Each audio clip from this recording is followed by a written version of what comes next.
sofrimento é inevitável. Ele vem, vai vir. Mais dia, menos dia, né? A grande questão frente ao sofrimento é o que eu faço com ele.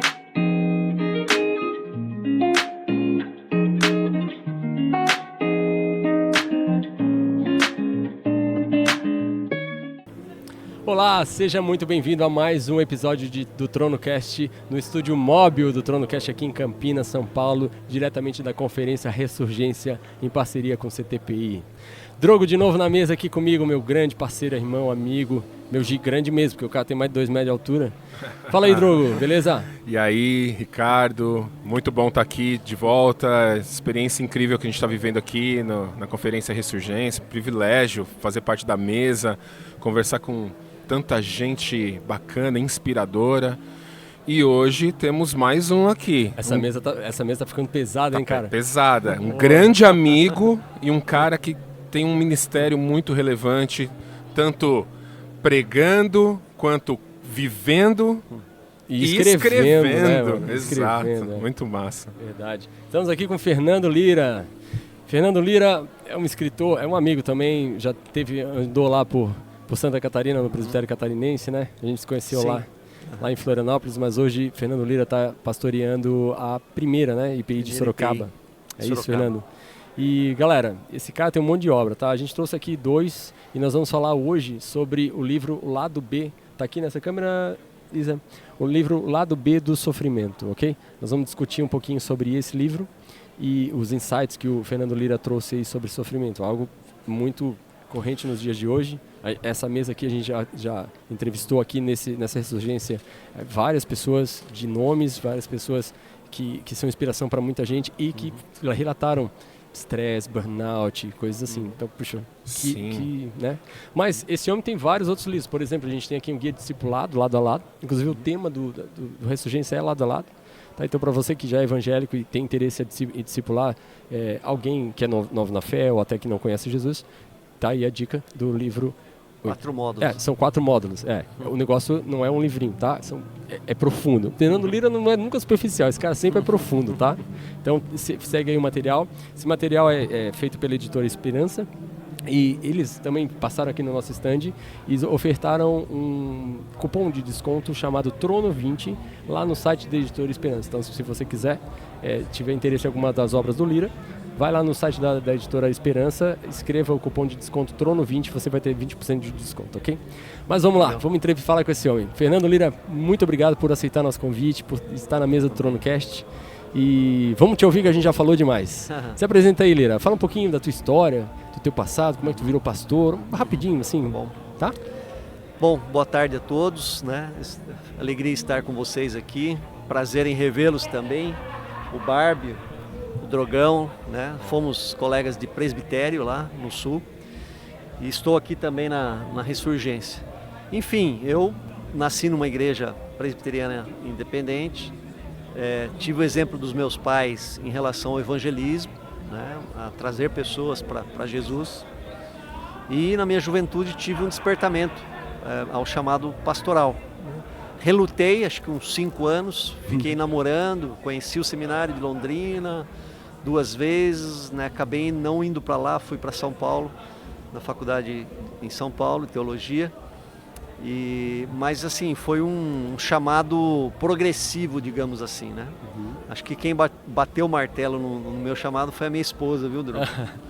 Que a gente já estava namorando sério para casar. Uau! E aí ela foi filha de pastor, né? Quando ela nasceu, o pai não estava em casa. Estava fazendo um casamento numa outra cidade. E eu falei, você sabe que eu tenho vontade, eu era líder de jovens, né? Promovia encontros, presidente de federação, acampamentos, encontros. E falei para ela falou, eu quero estar ao lado de alguém que seja feliz naquilo que faz, né? Acho que foi o empurrãozinho que faltava para eu ir para o ministério. O apoio da esposa para o ministério Total. É maravilhoso, né? Interessante. Não tê-lo é praticamente... Interessante esse testemunho, poderoso esse testemunho. Poderoso. Que a esposa tem que estar alinhada, é uma vida realmente de muita doação, né?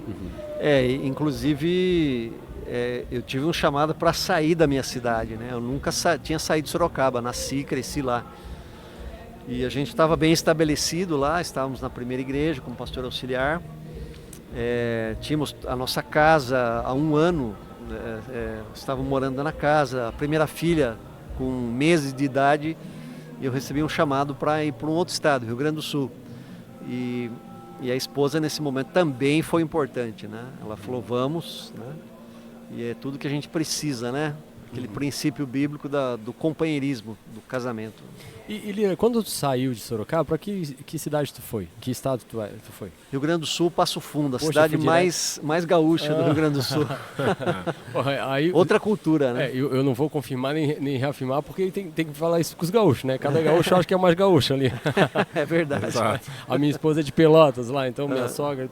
Mas Pelotas não é bem gaúcho, né? Então as meninas são meio maravilhosas, francês, né? Os né? meus Meio tios, afrancesado. os tios é que eu tiro sarro deles lá.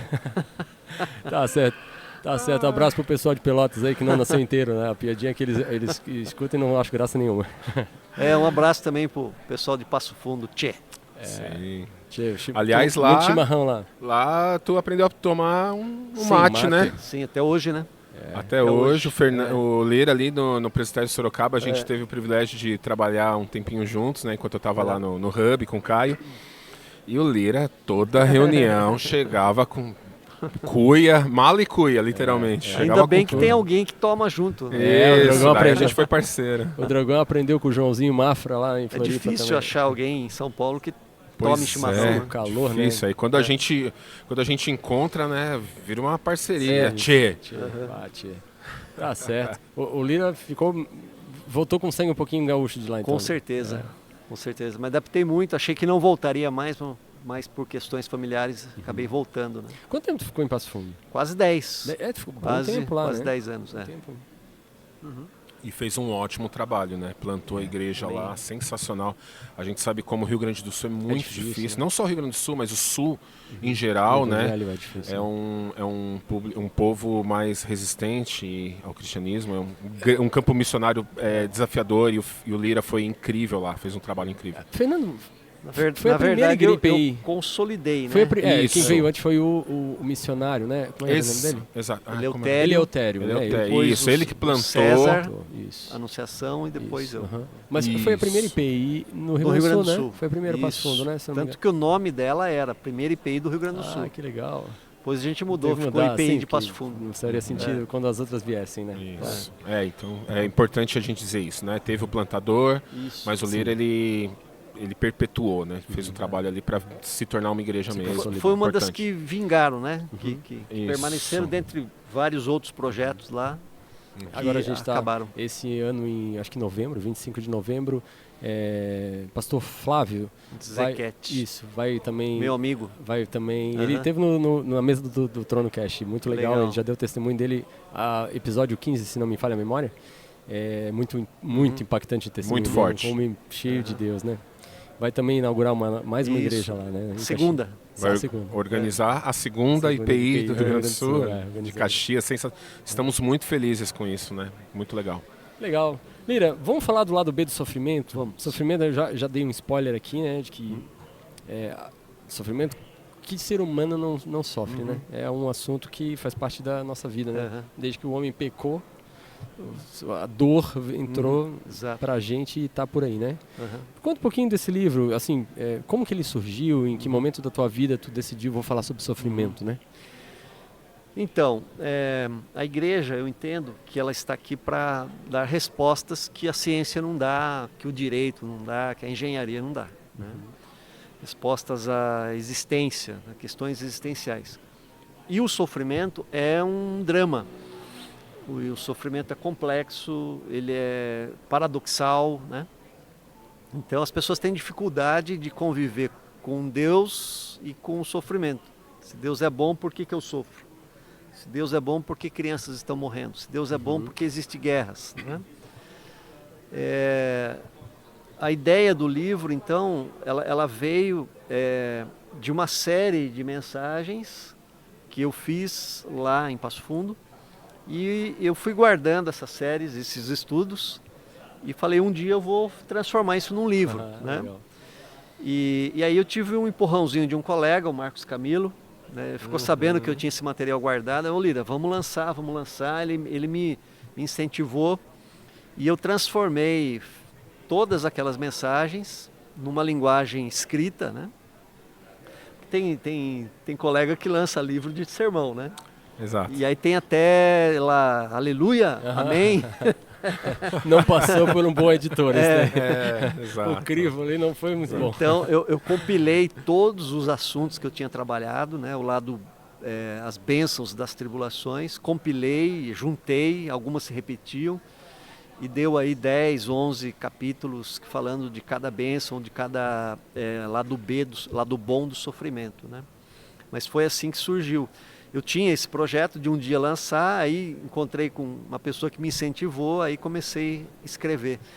E interessante que ele foi lançado bem na pandemia, né? No meio da pandemia. Uhum. Não tive Isso foi coincidência? Não teve nem lançamento oficial, digamos assim, né? Uhum. E qual foi o objetivo? Tu escreveu sobre sofrimento, decidisse juntar esses sermões e falar com qual... Onde é que tu queria chegar com isso? Eu acredito que todos nós, o sofrimento é inevitável. Ele vem, vai vir. Dia mais dia, menos dia, né? Uhum. A grande questão frente ao sofrimento é o que eu faço com ele, né? E eu acho que o livro, ele nos ensina a ressignificar o sofrimento, a transformar o sofrimento em algo positivo para a nossa vida. Jesus disse, no mundo passareis por aflições, mas tenham bom ânimo, ou tenham coragem, porque eu venci o mundo, né? Então Jesus foi um referencial para nós, na questão do sofrimento. E a ideia de escrever o livro é realmente saber trabalhar o sofrimento de maneira que você tire coisas boas dele, né? Interessante que a Bíblia diz, todas as coisas cooperam para o bem daqueles que amam a Deus, né? E interessante, quando a gente olha o Calvino falando sobre esse texto, ele diz assim, para o incrédulo ou para a pessoa que não tem um relacionamento com Deus, o sofrimento vem como a tribulação, como uma maldição, né? Mas na cosmovisão cristã, dentro do Evangelho, né, Deus é tão maravilhoso que Ele transforma o sofrimento em algo bom para nós, algo benéfico para nós. E um personagem bíblico que me inspirou bastante escrever esse tema foi José do Egito, né, que sofreu vários reveses na vida dele, e no final da vida ele teve consciência, no final, ou quando ele estava bem, por cima, né, digamos assim, ele entendeu que todo aquele sofrimento dele tinha a ver com um propósito, um plano de Deus para algo maior e melhor, né? E ele diz para os seus irmãos, o mal que vocês intentaram contra mim, Deus o transformou em bem. Então ele tinha essa consciência de que Deus ressignifica o sofrimento. Muito legal. E, Lira, muito, assim, achei incrível o título do livro, né? O lado B do sofrimento, ele é muito chamativo, né? Eu acho que ele atrai. Será que as novas gerações entendem isso? O lado B? Eu acho que sim. O lado B é do LP, né? É meio vintage, né? É meio vintage, mas virou uma expressão, né? O lado B, para as novas gerações, é sempre assim, o lado alternativo, né? E achei muito legal, porque você deu aí uma senha bem bacana, né? Porque aí tem um duplo sentido. O lado B, que é um outro lado alternativo que normalmente não se considera, e o lado bom, né, do sofrimento, que é o ensino, a didática que se tem sofrimento. Pedagogia. A pedagogia. E ele foi lançado quando? 2020. 2020, já está fazendo 3 anos. Você já teve algum feedback desse livro? Alguém que leu e ele foi realmente assim, mudou a maneira da pessoa olhar e se relacionar com o sofrimento? Sim, alguns pessoas que chegaram e falaram para mim que foi muito importante na vida delas. Outras que voltaram a comprar o livro porque gostaram muito e queriam abençoar alguém. Que legal. Abençoar pessoas. Pastores de púlpito recomendando o livro, né?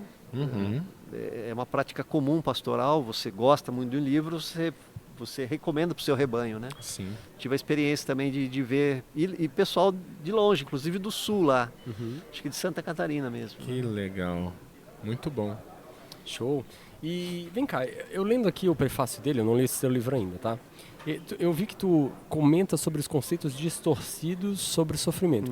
Tu pode dar um spoilerzinho de que conceitos que a gente acha distorcido por aí? O sofrimento, ou ele é super valorizado, ou ele é negado, né?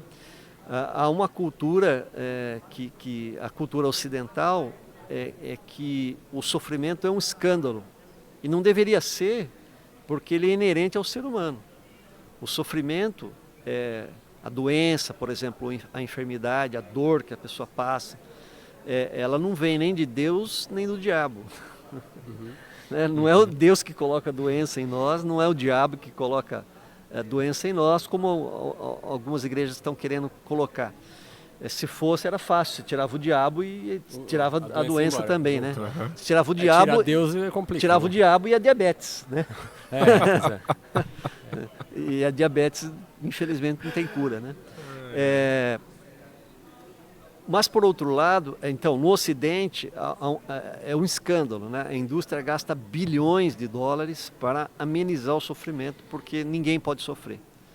É uma distorção, porque a vida, o sofrimento faz parte da nossa humanidade, né?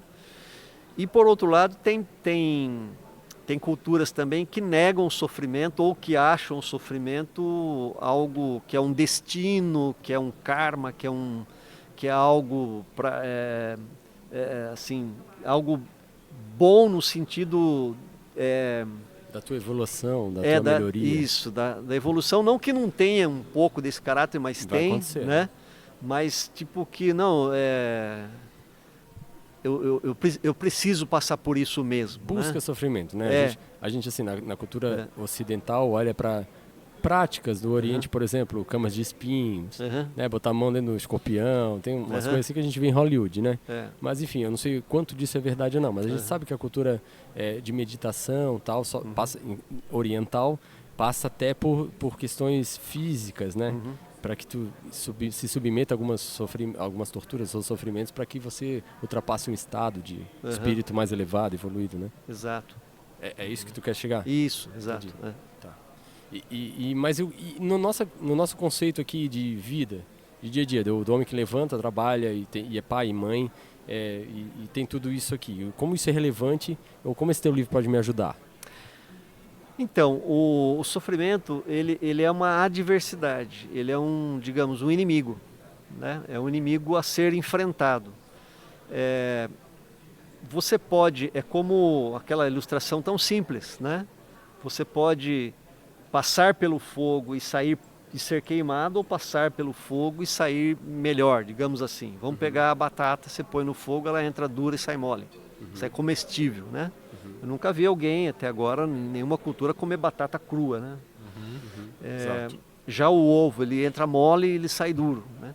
Então as pessoas, ou elas saem melhores ou elas saem piores do sofrimento. Então esse livro ele vai nos ajudar a ressignificar e sair pessoas melhores do sofrimento. Muito legal, muito massa. E por que tu começa com Soberania de Deus? O livro, o primeiro subtítulo ali, né, o capítulo, fala sobre a soberania de Deus. O que isso tem a ver com o sofrimento, né? O sofrimento se Deus é soberano, é Ele que me manda o sofrimento, né? É a primeira coisa que rapidamente, se tu, fora de contexto, tu vai entender isso. Certamente não é isso que eu imagino que tu fale, mas e aí? Por que começar com a soberania de Deus? Deus, ele tem uma grande história, que a teologia chama de história da redenção, história da salvação. Ou também, mais recentemente, a Bíblia, né, ela contém uma metanarrativa, né, uma grande narrativa. E a minha história está dentro dessa grande história. É como uma praia que tem bilhões de grãos de areia. A minha vida é um grãozinho de areia dentro daquela praia, né, grande, daquela monte de areia.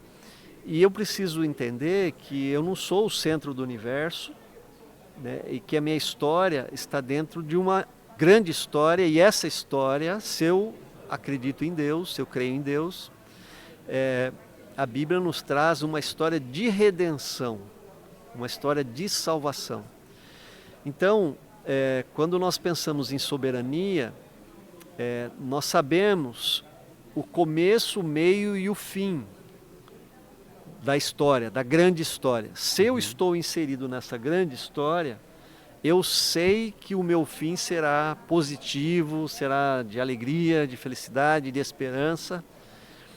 Então, se eu vivo a minha vida na perspectiva da eternidade, eu ressignifico a minha vida aqui.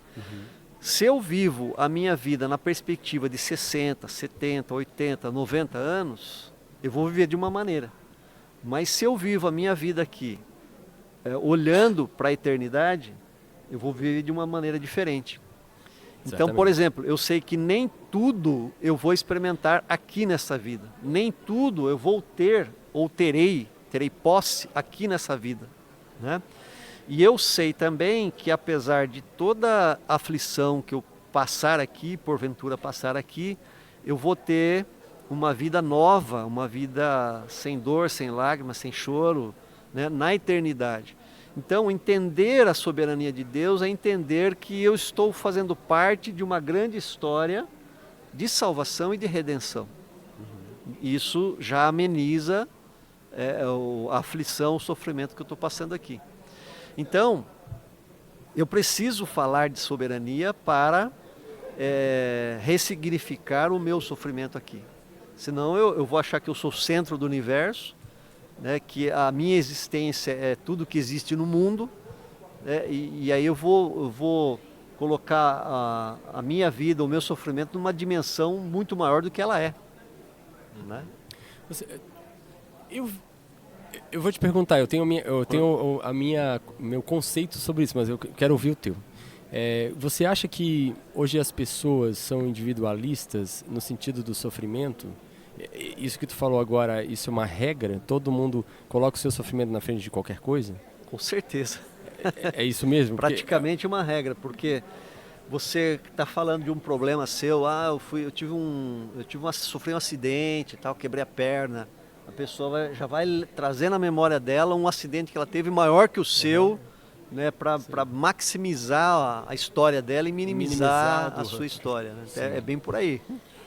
Dá a impressão que os relacionamentos é uma competição, né, de quem sofre mais.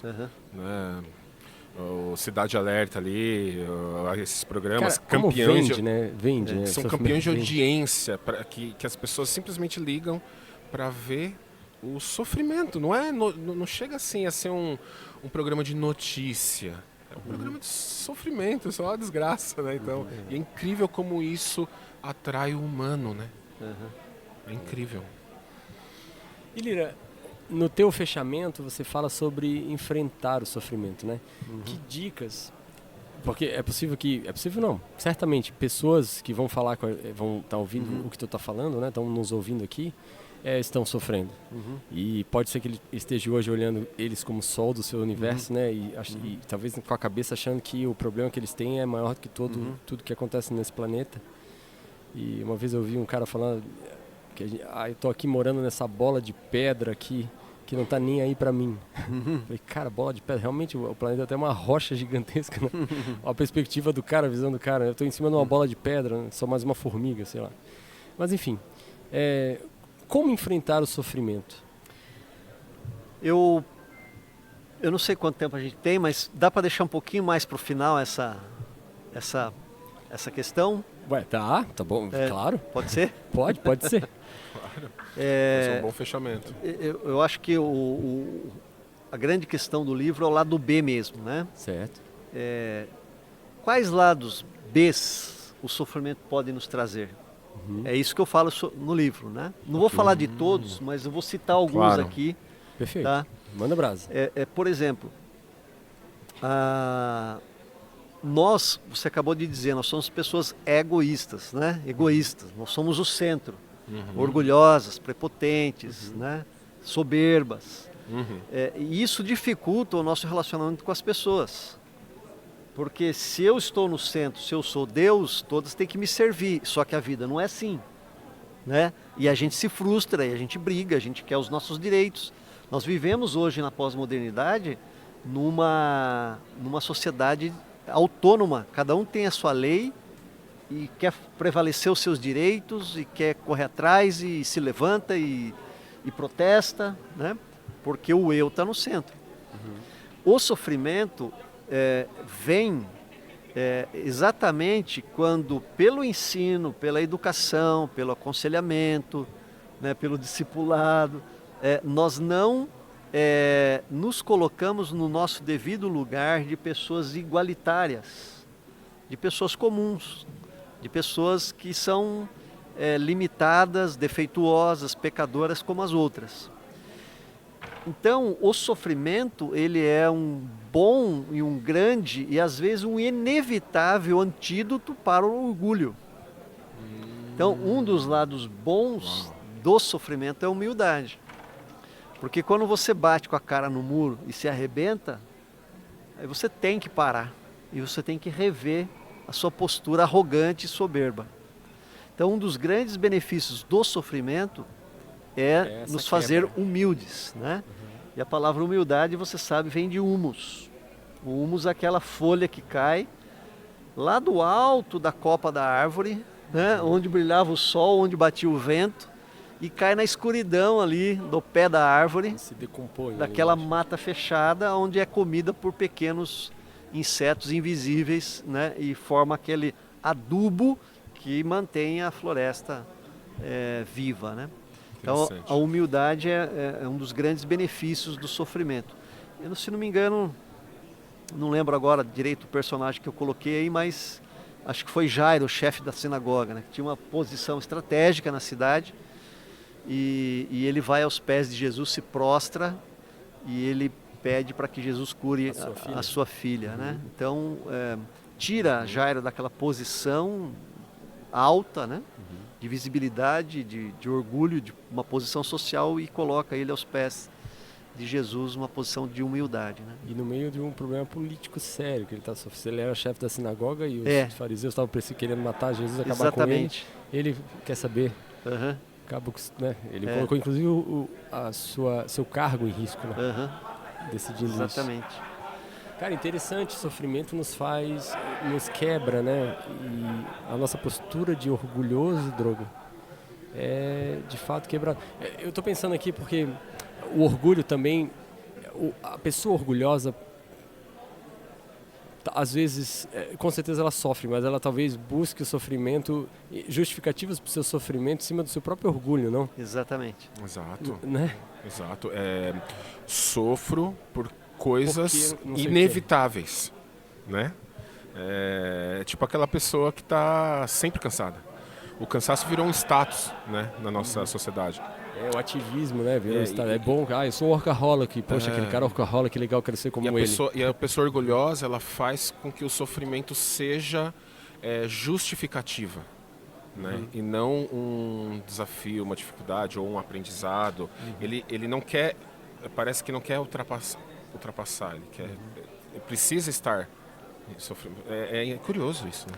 Curioso. O outro benefício que eu trago do sofrimento é a ação. Nós temos uma tendência de procrastinação, deixar as coisas para a última hora, né? E tem coisas na nossa vida que precisam ser feitas, ser realizadas, e às vezes o sofrimento chega, e ele chega sempre urgente, né? E nos empurra para resolver aquela questão definitivamente, né? Então, tem o lado bom aí, né? Que você toma uma atitude. Enquanto você consegue administrar, você vai empurrando com a barriga. Mas quando vem a aflição, você fala, não, agora eu tenho que resolver. Muito legal. Um outro benefício que eu trago aí também é da dependência, que aparentemente não é um benefício. Ser dependente é uma fraqueza na nossa sociedade hoje, né? No entanto, quando a gente olha para Deus, Deus é constituído de 3 pessoas que são interdependentes. A verdadeira comunidade é a Trindade, né? E Deus nos criou seres sociais, seres coletivos. E a gente insiste, por conta até do pecado, da separação de Deus, da distância de Deus, em querer ser seres independentes. Foi a tentação do diabo. Se você comer do fruto, você será como Deus, né? Grande como Ele. E desde criança nós temos essa questão de sermos independentes. O que tem o lado bom, né? O lado positivo de buscar a nossa independência, tem sim. Mas é que nos leva também a querer não depender de ninguém, passar por cima de tudo. Eu faço, eu aconteço, né? O self-made man, né? O homem que se faz. Mas a natureza humana não foi feita para ser uma ilha, para viver sozinho. Né? E às vezes somente o sofrimento nos ajuda a entender que nós precisamos das pessoas. Então hoje, por exemplo, eu sou pastor de uma comunidade de 120 anos. Então, ou seja, uma comunidade que tem uma significativa parte da igreja de idosos. Eu me relaciono com eles, eu visito, levo Santa Ceia. E a grande dificuldade dos nossos idosos é depender dos seus filhos, dos seus descendentes. Acha que é um incômodo, acha que está dando trabalho, né? Na realidade, Deus nos fez ser dependentes. A vida é assim. A vida é como uma roda gigante. Quando você entra na vida, você entra como um bebê indefeso. Sim. Né? O ser humano é o único animal que ao nascer ele morre se não tiver assistência. Né? Então você entra na parte de baixo daquela roda gigante, mas em cima da roda gigante tinha pessoas que seguraram na sua mão. A roda gira, o tempo passa, você sobe, certo? Aqueles que seguraram na sua mão agora precisam da sua mão. Precisam da minha mão. Né? Que interessante. E aí chega também pessoas novas, que são os nossos filhos, totalmente dependentes de nós. Né? Mas a roda vai girar novamente e nós vamos lá para baixo de novo. Só que haverá pessoas que estão lá em cima da roda e que vão segurar nas nossas mãos. Então, por isso que a Bíblia nos ensina que nós precisamos cuidar bem daqueles da nossa família. E quando eu digo isso, a Bíblia diz isso, está dizendo da família ascendente e descendente. Há um conceito que a gente somos responsáveis, sim, pelos nossos filhos, devemos educá-los, temos amor por eles, mas também os filhos devem amor, respeito, consideração, honra aos pais. Né? Então, deveria ser natural que na nossa velhice nós nos sentíssemos e nos entregássemos à dependência daqueles que vão cuidar de nós antes da nossa morte. Mas o ego, a independência não nos deixa. Né? Às vezes é obrigado, né? Por questões de doença e tal. E vai ser obrigado sempre. Mas não tem que como. Seja agradável, né? A gente não acha agradável nunca. Agora, quando eu reconheço que eu nasci interdependente, eu vou chegar no meu finalzinho lá, que eu chamo de velhice da velhice, porque a velhice hoje tem muita qualidade de vida, né? As pessoas viajam, treinam, jogam, praticam esportes, trabalham ainda. Mas na velhice da velhice, que é aquele finalzinho mesmo, que você se torna, já não anda sozinho, não toma banho sozinho, ali é importante a gente entender que nós somos seres dependentes uns dos outros. Muito interessante. E que mais, Lira? Mais alguma dica? Eu acho que o principal, né, se eu fosse elencar aí de todos os benefícios, seria a proximidade de Deus. O resumo é isso, como enfrentar o sofrimento, estar perto de Cristo. A proximidade, todo sofrimento que nos leva para perto de Deus, né, a maior bênção que pode acontecer do sofrimento é o sofrimento nos levar até Deus. Né? Porque o ser humano ele tem essa independência, ele quer viver sem Deus, né? E o sofrimento às vezes é a única maneira que o ser humano entende que existe alguém maior, que existe alguém no controle, né, que existe alguém que é soberano, que é alguém que governa, alguém que escreveu todos os dias da nossa vida, estão escritos, determinados, né? Então, nessa cultura ocidental do homem que se faz, é muito difícil ele querer ser dependente de alguém, muito menos de Deus. Mas quando ele bate no muro, quando ele quebra a cara, quando ele está no pó, aí ele olha para cima. Aí ele reconhece que ele precisa de um Salvador. Então, o maior benefício, dentre outros, né, é quando o sofrimento nos aproxima de Deus. Porque daí nós entendemos o que nós estamos fazendo aqui e para onde nós vamos depois da morte. Ou seja, no nosso encontro com Deus, nós temos o propósito da nossa vida. Santo Agostinho disse: criaste-nos para ti, ó Deus, e o nosso coração não descansa enquanto não repousar em ti. E às vezes é só pelo sofrimento que nós encontramos Deus. Há um ditado, né? Aquele que não vem pelo amor, vem pela dor. Né? Mas se levou a Deus, tá valendo. Aleluia. Ótimo. Muito legal, Lira.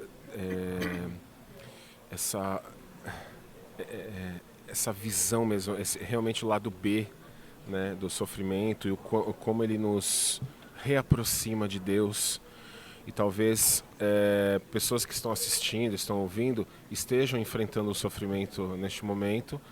E eu acho que essa conversa as inspira a ter a esperança de que talvez o próximo passo, né, é o ensino, é a esperança, é essa transformação que Deus está fazendo através dessa situação, né? Isso é incrível. Eu lembrei agora de um exemplo bem prático. Um amigo nosso, o Eduardo e a Zandra, um casal, né? O Eduardo e a Zandra. Amigão, beijo Du, beijo Zandra, beijo Laí. Eles tiveram uma gestação que eles queriam muito e a criança veio com síndrome de Down, e numa gestação bem complicada. E a gente... eu também tenho uma filha síndrome de Down, linda, maravilhosa, super saudável. Mas a da Zandra e do Dudu, ele não veio assim. Quando ele nasceu, ele teve muitos problemas. Eles ficaram na UTI, tiveram que ir para São Paulo. E lá, com dias de vida, ele faleceu. E, poxa, perder um filho que tu já, né? Perder um filho é um trauma. Acho que é talvez o pior dos sofrimentos, né? Eu não sei, eu fico pensando, eu me colocava no lugar do Eduardo, né? Cara, não vejo uma coisa pior do que essa. Porque se acontecer comigo qualquer coisa, que seja, mas com as minhas filhas, eu tenho 2, né? Ou com a minha esposa, cara, é a pior coisa que tem a perder. A gente né? não consegue imaginar, eu consigo né? imaginar o que eles sofreram. Mas o discurso do Eduardo e da Zandra é tão lindo, porque eles pararam de olhar para suas vidas, e o Eduardo ainda vai vir aqui no TronoCast contar esse episódio, né? Por favor. Tá devendo, favor, o Eduardo Zandra tá devendo. Mas eles pararam eu vou dar o spoiler então, né? E olharam para a sua família e olharam para Deus. E ali eles tiveram encontro com Deus, né? A Zandra e o Eduardo bem católico, a Zandra procurava Deus em várias formas, mas elas se invocaram e acharam Jesus. E ali tudo fez sentido, inclusive a própria vidinha curta do filhinho deles fez muito sentido, porque ele me deu um presente, o Eduardo fala isso, Deus me deu um presente que era meu filho, eu peguei no colo e ele tomou de volta, ele está num lugar maravilhoso hoje. Eu estou aqui sofrendo e o meu filho está maravilhoso lá, só que esse meu filho me ensinou que eu também posso ir para lá. Entendeu? Olha, gente, não é todo mundo que... Uma baita ressignificação do sofrimento. A vida dele foi ressignificada com o sofrimento, que até hoje eles choram, né? Claro. Não é isso, eles não são de papel, mas olha, só estou aqui lembrando desse exemplo que é super prático, exatamente no que tu está falando, né? Fala muito no meu coração, toda vez que eu falo isso eu me emociono, porque além de eu estar perto deles, poxa, perder um filho, né? Coisa horrorosa. E mais um detalhe que você me fez lembrar de um capítulo do livro, a consolação. Paulo, o apóstolo, ele diz, né, com a consolação que nós recebemos do Pai das consolações, que é Deus, nós consolamos os outros. Então, esse casal hoje, com a consolação que ele recebeu de Deus, com a nova ressignificação que eles tiveram dessa tragédia, né, que é perder um filho, eles estão aptos e experientes a abraçar outros casais que passam pelo mesmo sofrimento e ajudá-los também. né? E a consolá-los Com também. certeza, tem base, né? Uhum. A nossa própria gestação ali, e quando a Olivia veio com síndrome de Down hoje, ela é uma bênção, né? Quando tu recebe o baque não é fácil, mas depois que vem, meu Deus, a Olivia é uma alegria para minha casa, não tem problema nenhum. Então todo mundo pensa assim, nossa, que pena. Você não tem noção que eu tenho uma filha com síndrome, mas é uma vida normal e é maravilhoso. Mas isso me deu base para ajudar vários outros casais que recebem e não tratam, não administram bem a notícia, não sabem o que fazer no início, síndrome de Down precisa de estímulo, tal, enfim. Esse é outro assunto, a gente até elaborou isso em outro episódio, não quero desfocar aqui, mas falando sobre o sofrimento e sobre como a gente pode crescer com ele, é isso mesmo, né? A Bíblia fala isso, né? No mundo vocês vão ter aflições, mas tendo bom ânimo eu venci o mundo. Né? E Paulo fala, quando uma provação vier, Deus dará forças a vocês para que vocês passem por ela. Isso, né? Exatamente. Passar por uma provação nos dá crescimento. Isso. Né? Nos torna pessoas melhores, né? Sim. Bom, desculpa, pode falar. Não, é que eu vou partir lá para... Isso, a gente ia perguntar favor, realmente aquela parte que tu deixou para o final. Pro finalzinho, estamos expectativa. Tá. E depois também explica como que as pessoas fazem para adquirir esse livro, porque eu estou percebendo que esse livro é uma resposta para essa geração. Ele, né? Certo. Bom, no livro eu indico 3 caminhos para a gente superar o sofrimento, né? Talvez uma dimensão mais do passado, uma do presente e uma do futuro. Do passado, você olhar para Cristo, né? Porque a gente sempre faz aquela pergunta, por que eu? Né? Se está diagnóstico de câncer, por que eu? Né? Tem tanta gente, né? E muitas vezes a gente fala, pô, eu sou uma boa pessoa, ajudo os outros, né? Por que eu? Por que Jesus morreu? Por que Jesus sofreu? Sendo um homem perfeito, o único que não teve pecado. Né? Eu sou pecador ainda, né? Jesus não, mas ele sofreu.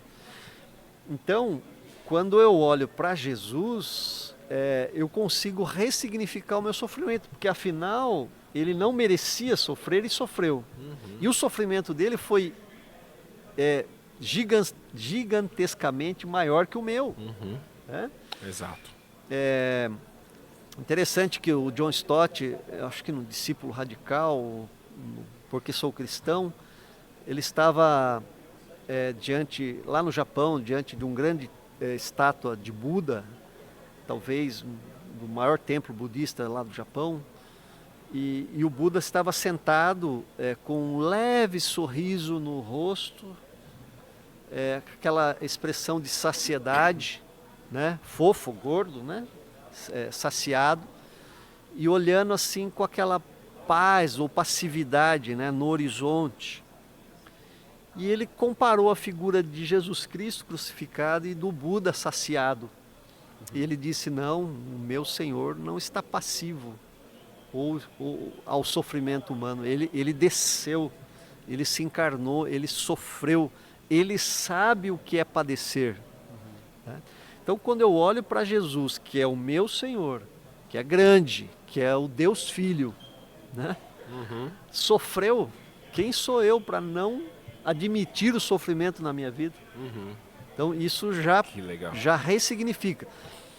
Aí a gente passa a ter essa cosmovisão cristã do sofrimento, de não ser um escândalo, mas também não ser uma negação ou uma aceitação passiva do sofrimento, mas entender o sofrimento como um caminho, né? Como um caminho, como um processo. Tá? Um segundo aspecto é nós olharmos para a soberania de Deus, como eu já falei no começo, mas no começo. Eu posso não entender, mas eu sei que Deus está nesse negócio, nesse trem, como diz o gaúcho. Né? Como diz o mineiro. Isso. Mineirinho. Deus está nesse trem, então se ele está nesse trem, eu estou junto. Né? Eu sei aquele texto muito forte de Jesus, quando ele diz assim, ó, não cai um pardalzinho na terra sem o consentimento do vosso Pai Celeste. Né? Todos os fios de cabelo da vossa cabeça estão contados. Ou seja, se Deus sabe dos pequenos detalhes insignificantes, que não têm valor para nós, quanto mais na nossa vida que fomos criados à sua imagem e semelhança.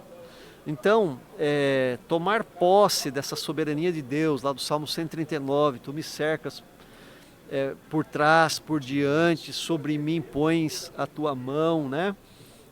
A palavra não chegou na minha boca, tu já sabes. Então, saber disso, que eu estou debaixo da soberania de Deus, me traz segurança. Paulo diz que nós morremos e a nossa vida está escondida em Cristo. Ora, se a minha vida está em Cristo, escondida em Cristo, e Cristo fala que das mãos dele ninguém pode nos arrebatar, então tudo que vier para me atingir, antes passa por quem? Por Jesus. Isso poderoso, né, nossa, que mensagem. Traz algo assim de muito alívio para nós. Traz uma segurança espiritual. As pessoas hoje têm segurança financeira, têm segurança física, moram em condomínios, mas não têm segurança espiritual. Um bom tema para um TronoCast. É verdade. Essa insegurança que as muito pessoas legal. vivem. Tem tudo e não tem nada, porque lhes falta segurança espiritual. Então, crer na soberania de Deus, entendê-la, buscá-la, significa descansar no mundo tão complexo, tão imprevisível que a gente vive hoje. E um terceiro caminho que eu aponto no livro é o caminho do futuro, né, da esperança, a escatologia cristã. Aonde nós iremos? Nós sabemos que nós vamos desembocar num final feliz. Né? A gente quer um final feliz aqui no mundo, porque a gente assistiu a Disney. Nós fomos influenciados pela Disney, né, e viveram felizes para sempre. Se tivesse mais um capítulo, que nem as novelinhas da Globo, né? Acaba tudo perfeito, né? Como se tivesse mais um capítulo, já ia desandar tudo de novo. Né? Tem, né? Por exemplo, o filme do Shrek, minha filha pequena gosta lá. E acabou, eles viveram felizes para sempre. Vai ver o Shrek 2, deu uma encrenca danada lá. E aí depois no 3 também. Então, feliz para sempre é uma mentira. E a gente quer essa felicidade para sempre aqui. Né? E não é aqui. Né? Nós não somos cidadãos daqui, nós somos peregrinos. Nós estamos de passagem. Então, quando a gente olha para o futuro, para frente, para o escatom, né? Para o final, para a apoteose, para o apagar das luzes, isso traz uma grande esperança, né? Tanto do alívio do sofrimento, porque a palavra de Deus nos promete um lugar onde não haverá choro, nem lágrimas, nem pranto, nem dor, onde a morte não existirá, né? Quanto também da justiça, porque nem tudo o que acontece aqui se paga aqui. Né? Principalmente num país como o nosso, mas haverá um dia tanta injustiça, que Deus colocará todos os pingos nos is. Né? Então isso traz uma certa serenidade, né? Paz. Né? Isso ressignifica um momento ruim que a gente possa estar passando hoje, quando a gente olha lá para frente. Né? Maravilhoso, Fernando. A gente está aqui já no nosso tempo. Mas eu falei que quando o papo é bom, o tempo passa rápido, né? Passou mesmo, eu achei que ia ser longo. O Fernando falou, poxa, mas 40 minutos é um monte. Amigo, calma que quando a gente começa a conversar aqui... É um conteúdo, muito bom, né? Muito bom. Bom, Fernando, onde o povo encontra o teu livro?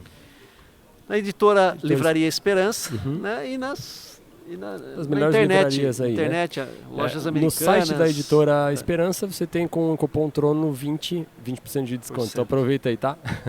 Maravilha. Fernando, muito obrigado pela sua participação, por agradeço. esse ensino aí maravilhoso, tá? Já vou passar a Lília ficar com o meu livro também, já vou conversar com o Guilherme ali da editora, já vou reservar o meu. Esse aqui eu já nem devolvo mais. Acho que é muito importante a gente ler isso aqui, porque todo mundo sofre na vida, né? E exatamente. Ter essas ferramentas para você saber enfrentar é muito importante, né? É verdade. Você que gostou desse episódio, achou ele relevante e mesmo que não esteja passando por um sofrimento, mas conhece alguém que esteja, compartilha isso com essa pessoa, dá o seu like aqui, manda isso lá pro teu amigo, tua amiga, teu pai, tua mãe, teu filho, tá? Se isso te tocou o coração, pode tocar o coração de outras pessoas e fazer sentido para elas também, ok? Não deixe de curtir, não deixe de comentar e muito obrigado pela sua atenção. Deus te abençoe.